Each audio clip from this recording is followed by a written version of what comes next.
I know that the result was big for you. Yes. And you started really well. They scored really first an early goal. Yeah. You had control of the game. كان لديكم السيطرة على مجريات المباراة في غالب الوقت. ما الذي حدث؟ Yeah, first of all, deserved win for Barcelona. أولا فوز مستحق لبرشلونة، تهانينا لهم.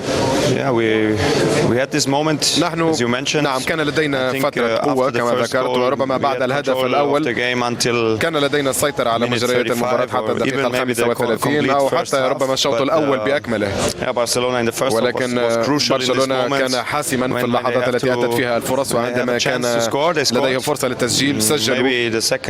ربما الهدف الثاني لست متأكد، يجب أن نراجع اللقطة من جديد. بدا وكأنها مخالفة على نونجاكيم، وعندما تقفز في الهواء في كرة قدم لا يمكن لمس الشخص المتواجد في الهواء. إذا ما لمسك أي شخص عن قصد هذه مخالفة. على كل حال كانت لحظة تحول، ولكن رغم هذا كان لدينا فرص كذلك لكي نعدل النتيجة. ولكن عندما أصبحت نتيجة 3-1 نعم كانت هذه صدمة نوعا ما. بعدها حاولنا أن نعود ب3-2 وكانت هناك فرصة أو فرصتين حتى لتقليص الفارق، ولكن حتى عندها الهجمة المرتدة للهدف الرابع لهم كانت حاسمة ودقيقة جدا. لذا تهانينا خاصة لرافينيا الذي كان لديه لقطات رائعة في المستوى الهجومي لفريقه، وكذلك آخر 30 دقيقة نحن لم نتمكن بكل بساطة من أن نعود بقوتنا.